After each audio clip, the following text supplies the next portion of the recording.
I'm going to describe this harbor apparatus in a little more detail so that you could replicate it. Um, Most things on here are they're mounted on the 8020s with whatever worked out of these. So some of them use the screws that don't have heads. Some of them use these um, wider pieces so that they don't rotate. In some cases where the rotation's more important, I used these longer ones. Just whatever fit, I guess. So these these wider ones I didn't use as much, and there are a lot of these little screws being used throughout this system. So anyway, let me point out what different things are doing. So there are four Vive lighthouses at the corners. I think that you only need two. I only put four because I had four, and this was before I realized that the mirror in my bathroom in there was actually causing problems with reflections. But anyway, I think you could do this with just two. But four is better, I would imagine, because it deals with occlusion a little bit better. And also because I don't think that these side ones can track. I don't think that the ones up there can track these two side Vive trackers very well. And I don't think that the ones that are lower can track the manipulator ones well. But I'm not sure. I couldn't find any information on the minimum range of Vive trackers because I'm assuming that not many people do this.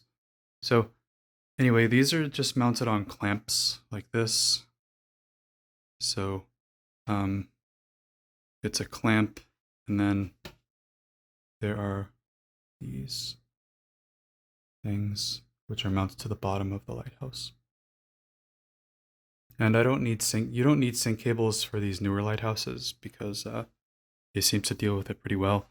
I was experimenting with the new lighthouses I believe over the summer, right before the year started, and I found that the sync cables actually didn't help with anything. Anyway, um, this main bar, I have a lamp that's just mounted like this, but this main bar here is. Let me remove this lamp. This main bar is mounted with like one of those screws that I mentioned before.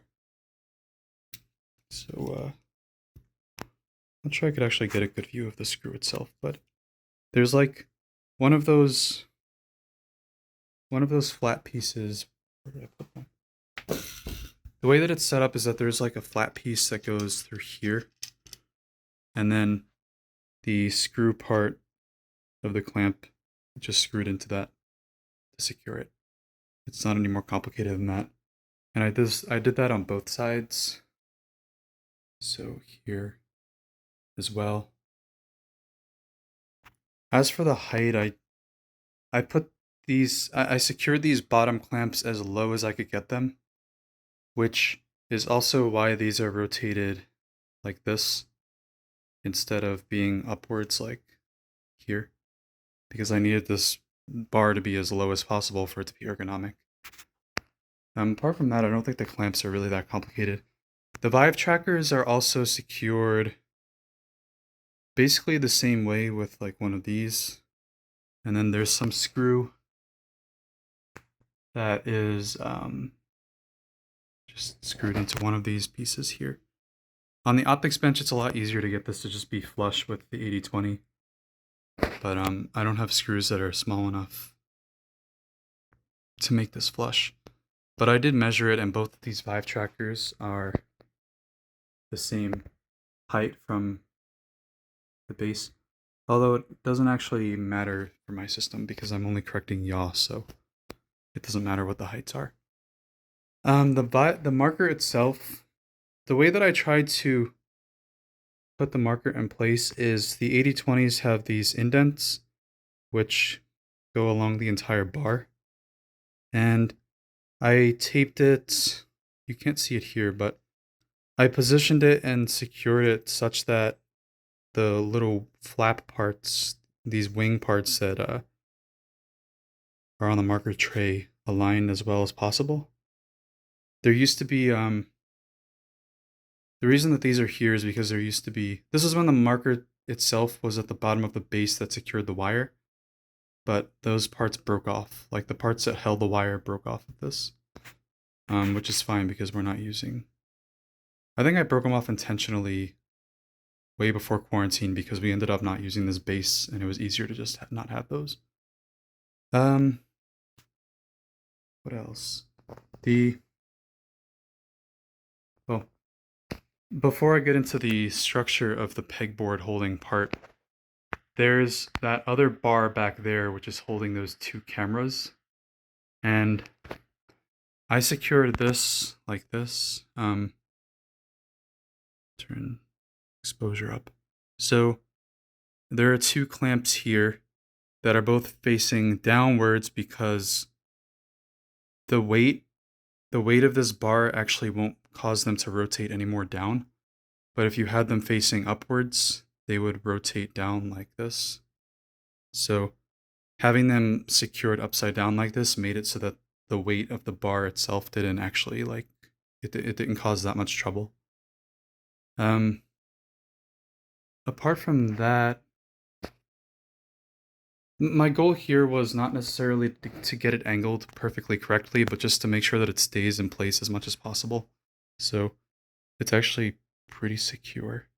There's a little bit of wobbling here, but the base itself doesn't wobble that much relative to the pegboards, which is the important part. This is secured by using the camera. This camera's a pain. I have some screws and more of these things inside of the 8020s, and I'm just securing it however I could. I didn't need such... Well, the reason that I used this much bigger angle bracket is so that there are two screws horizontal and two vertical to try to secure it as well as I could. And this bar is held up with just another angle bracket like this, and it's secured to the bottom one with another angle bracket. And this is secured to the clamp itself the same way that this was secured with one of these that is screwed in with this. So that's how I hold this bar up, and I'll talk about the pegboard setup in a second, but to try to make it so that when there's any shaking, it's pretty uniform, I have this bar here, which is also propping it up. But I'll get to the camera setup in a second. What else? The only thing for my system that I need to measure, because the vive trackers and the marker and the other, well, both vive trackers and the marker are on the same 8020. How do I turn autofocus off? Okay. Because they're all on the same 8020, I just assume that they're on a line. You don't necessarily need to make that assumption, but I did for simplicity. So I just measured the distance from the center of this marker tray to the vive tracker, to the very center of the screw, which is the CAD-defined origin of the vive tracker is at the screw hole, flush with the bottom. And as far as Vuforia is concerned, the origin of the marker is the very center of it. And this marker, I think, was 7.5 centimeters or so. So you could measure 7 centimeters. So you could measure to the side of it and, subtract 3.5 or add 3.5. And you would still get the same results. As for the camera setups, also, before I get to the camera setup, all of the wires are not that complicated. I just wrap them around the tripod so that they're not making a mess. So for example, the power cables for these are wrapped around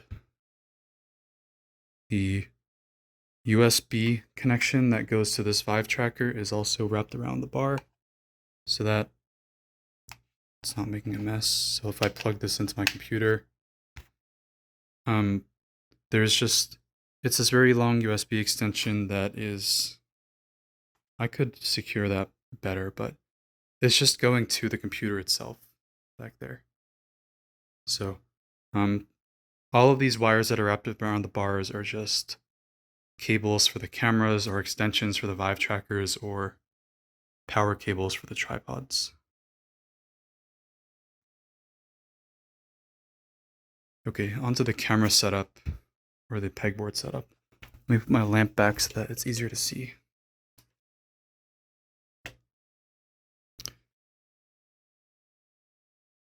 Or actually, I'll carry the lamp with me. So I'll just put it closer. Okay, so there are 7 cameras. 2 are taped to the manipulators. The rest of them are static. I'll start from these back ones. So on this upper bar, I have 2 limbs basically that are secured like this. So there's one of these pivot things, and then bar, and then a pivot, and then another bar. And the camera itself is just taped like this. The reason I did this is because I didn't know how far the camera needed to be from the marker that it sees. One of the markers is on this little piece of cardboard. The other one is on the back over here. Trying to see. So anyway, the reason that I did this is because I didn't know how far the cameras needed to be, and I didn't know what their angles needed to be, so it was easiest to have a limb like this that I could easily adjust as needed. Because if you didn't use an entire arm, then it would be a lot harder to rotate the camera. And if you didn't use, so if you were to put the camera inside of this part without the pivot, for example, it would be really hard to get the length right. And as you can see, the cameras ended up much closer than I expected them to be.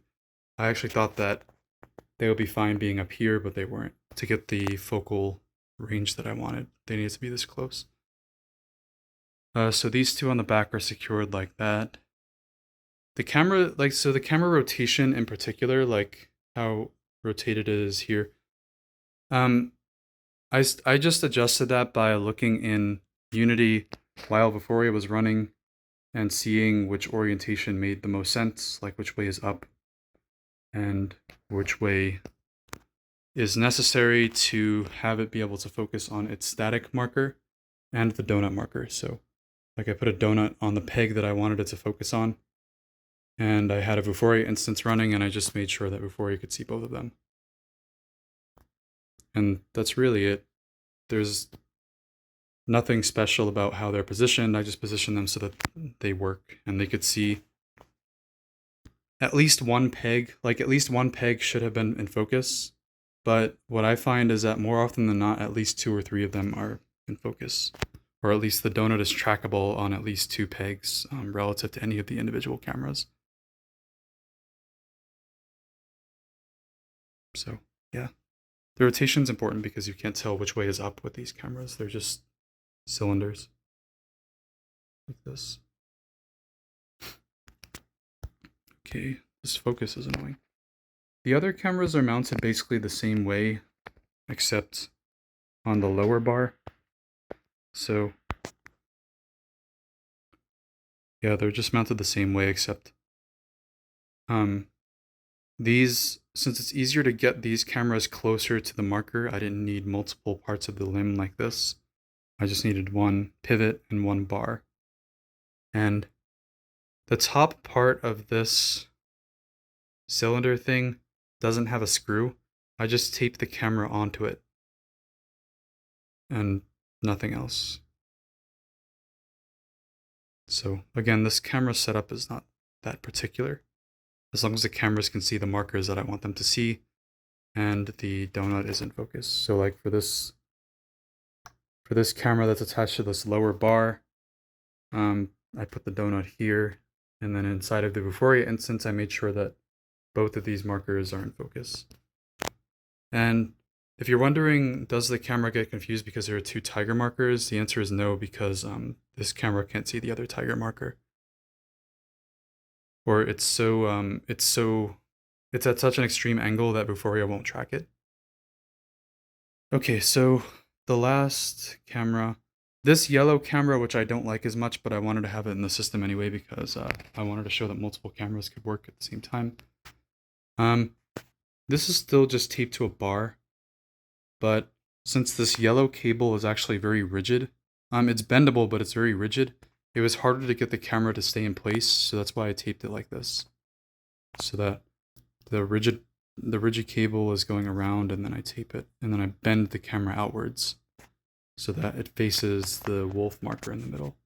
These other cameras, their cables are very flimsy, but this one is very rigid. See. As for the manipulators, I'm still using these pivots that we were using before, and I tape the camera to the front. And again, to adjust the rotation of the camera so that up is actually up, I just looked inside of Vuforia to see which way it was facing. And I made sure that if I were to do this, for example, that both that tiger marker in the front and the dragon marker would be, well, in this case, all that matters is that the tiger marker is visible.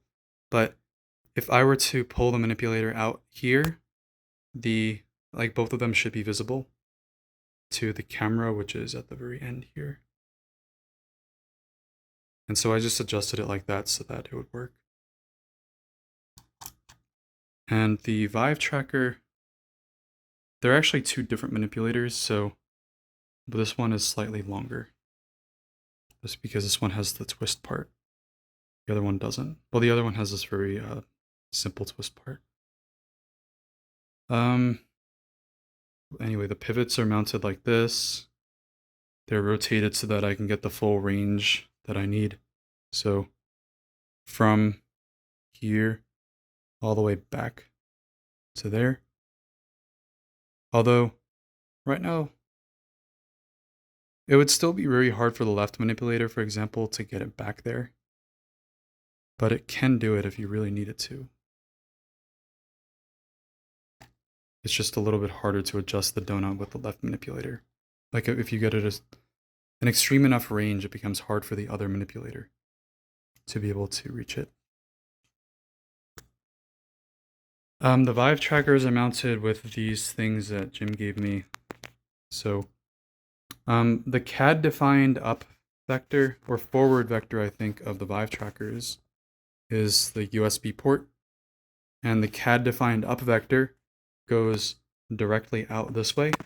So that means two of the vectors are known, and the third one you can just get with the cross product if you needed to. But in any case, that's handled by the game engine. They're mounted like this, so there's a screw, and what? I wish the light would be better.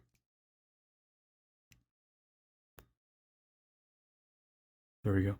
So there's like a hemisphere kind of, or a semicircle sort of hole inside of this rectangular bracket thing. And it screws onto the center screw hole of the Vive tracker, which would be the Vive tracker's calibrated center. As far as the CAD defined shaft goes, the problem is that I don't actually know, like, I didn't bother to measure how offset it is, like how offset the shaft itself is from the origin. So that's why it's a little bit hard to get the shaft mesh itself to be in the right place, because I didn't actually measure that. Apart from that, there's nothing that special about it. It's very hard to get the Vive to rotate, if not impossible. So you can rotate it, you can rotate the shaft, but you can't rotate the Vive like this way, because actually, can you not? I think you can actually, a little bit. Yeah, you can, sorry. So I think what I did was, to try to make it level, I tried to make this rectangular piece and that little triangular piece parallel. I'm sure you could calibrate this more accurately if you needed to. But I didn't because it wasn't that important. For me, at least, just getting the cameras to work. What else? I have a bunch of, I'll explain the pegboard apparatus in a second. I have a bunch of extra of these little washer things inside of the 8020 in case I need them. Now, as for the pegboard apparatus itself, this is a little confusing, but my system is making the assumption that the bar that is going that way is perfectly perpendicular to this one, so that I don't have any rotational inaccuracy. So the way that I did that was I tried to secure this bar as well as I could. I have an angular bracket that is going from this black 80-20 up to this one. So there's an angle here.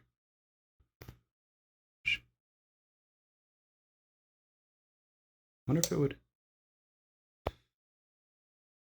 That helped a little bit. I think the lamp was making the shadows too extreme. Anyway, so there's this angle bracket from the black bar to this main one. And that's actually the main thing that's securing it right now, if not the only thing that's securing it to the main bar. Yeah, there's nothing under here.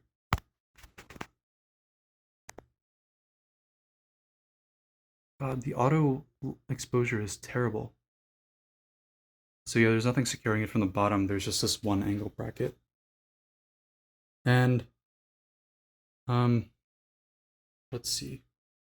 This long silver bar here only exists really to pair these two parts of the system together. So this is actually not secured to the main bar, it's secured to the black bar with these two angle brackets. This thing's not doing anything. And then I have like, this is just to adjust it because I don't have spacers. And I have this bar that is trying to rigidly attach these two different parts of the system together so that if I were to shake it, it would shake throughout the entire system like this. And it does shake, like if you walk around it will shake. That's just a consequence of using these thin bars instead of an optics bench. Moving on to the pegboard part. So I had more of these black 80-20s that are paired together. The reason being that I wanted to make it easy to slide them back and forth because I wasn't totally sure which adjustment would be best. So this was more of just an experience, it was just a quality of life thing to have these be able to slide back and forth. Like if you loosen any of these, it'll be able to shift. So if I needed to make the pegboard slightly farther away, I could. So, but as you can see, it's not really, there's nothing really special about this setup. This was just because I personally wanted it to be able to slide back and forth. But there's no particularly good reason that you would need to do that in general. It's just an adjustment thing. So that was one side. The other side, I don't even think is secured at all. Yeah, it's not secured, but this is getting into how the pegboard itself is secured.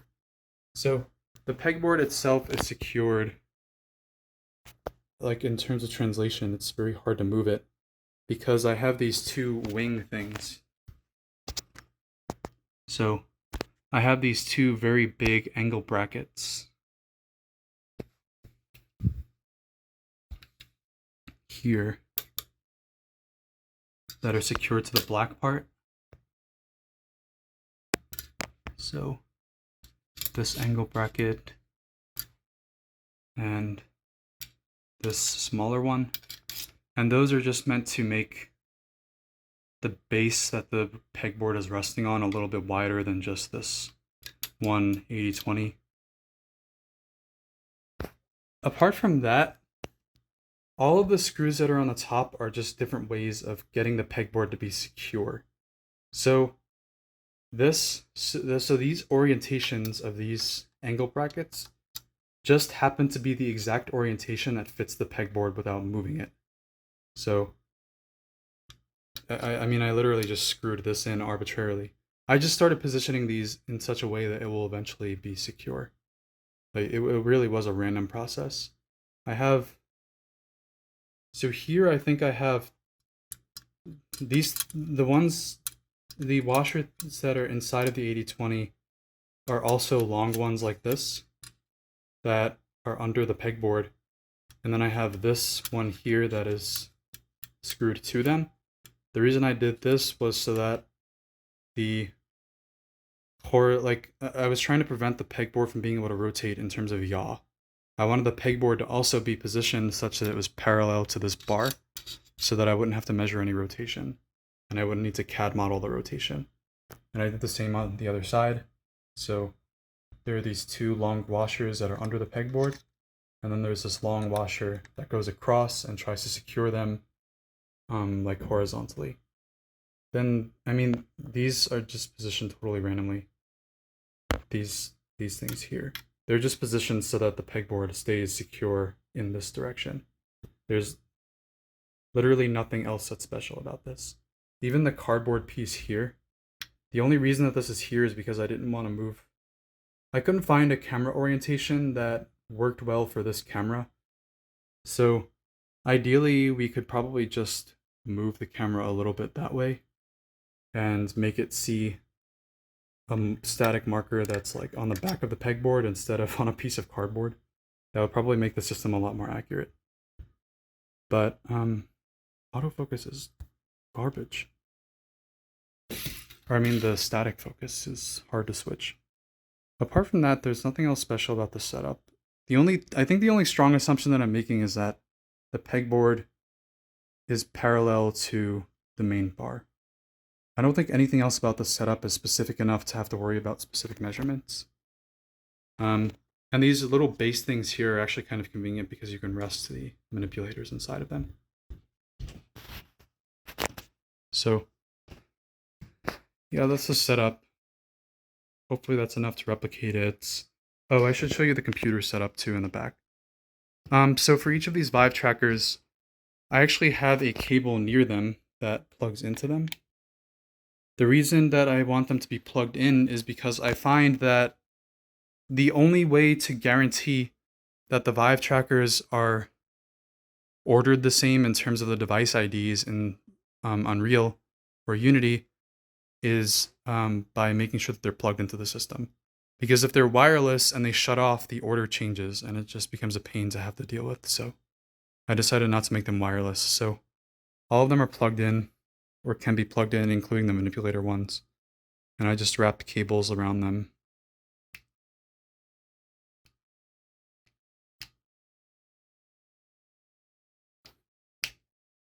I just wrapped cables around the bars so that it's easier to have these extra cables here. So this one will be plugged into this one, for example. They're all plugged into the machine. As for the machine setup, I think the USB ports, the way that I named the devices in Device Manager is what shows up here. So inside of, or maybe not Device Manager, but in Vuforia and Windows Registry Editor. So the problem and somebody in the computer vision class asked me about this.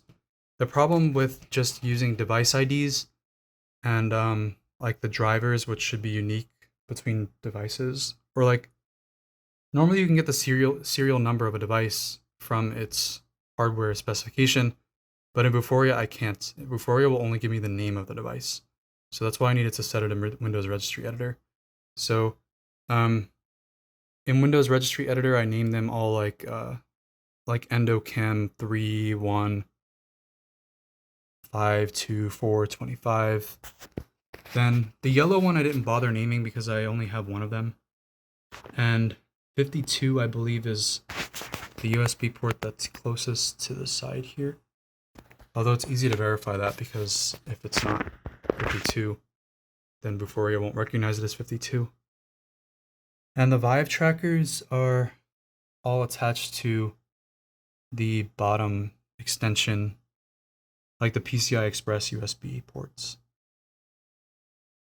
because they don't require as much power. And I believe that only one of the extension boards is USB 3, the other one is USB 2.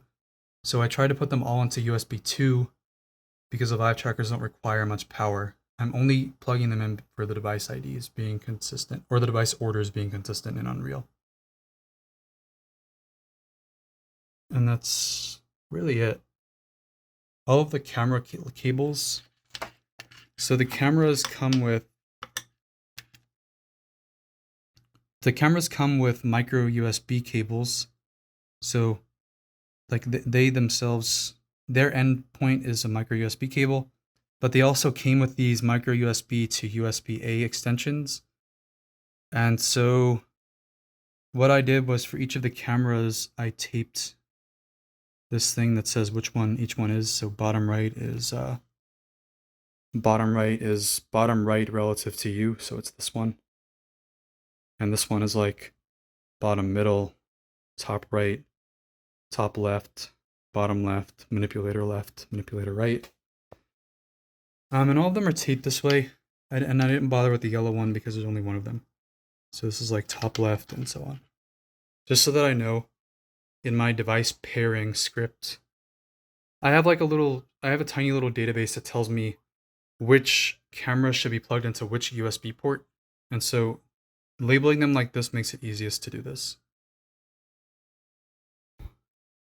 I think that's it as far as the hardware setup goes. I'll also write this up and not take pictures, but I'll take individual frames of the video so that it's a little bit, so you don't have to watch this entire video. But yeah, that's the hardware setup, and not much of it is specific. It's just parallel versus not parallel.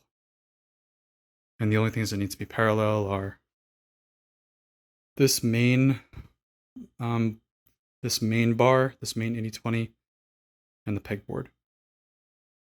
Something that I don't, well, I'll see if I talk about it in a meeting, but I was mentioning that, I mentioned that the up vector of both the Vive and the HoloLens tracking is correct in world space, so the floor is actually, or gravity is facing the right direction. So the ground plane is known. With this marker, say that you, so I'm actually not making the assumption that the marker itself is parallel. I'm not making the assumption that this plane is parallel to the floor. So what I am doing is, when I do all of the positioning for these Vive trackers and stuff like that, what I'm doing is using the marker's up vector instead of the world up vector, so that if the marker is not actually, if there is some rotation in this 8020 that I don't know about, which there probably is because I can't accurately make this 90 degrees, then it won't actually affect the computations. I'm still correcting yaw, but I'm correcting it around whatever the marker's up vector is, which will be pretty close to the grounds, but not accurately. And I think that that's a safe assumption to make, because if this bar is rotated, that means that this one also will be. Like the pegboard itself will have the same rotation. So whatever the marker's up vector is will also be the pegboard's up vector, because they're all rigidly attached like this. So even if there's some shaking in the entire apparatus, they should all shake more or less the same relative to each other, I think. But in any case, on an optics bench, this wouldn't be a problem. This is just a unique problem of my setup and using these very thin, long bars. So yeah, I'm signing off.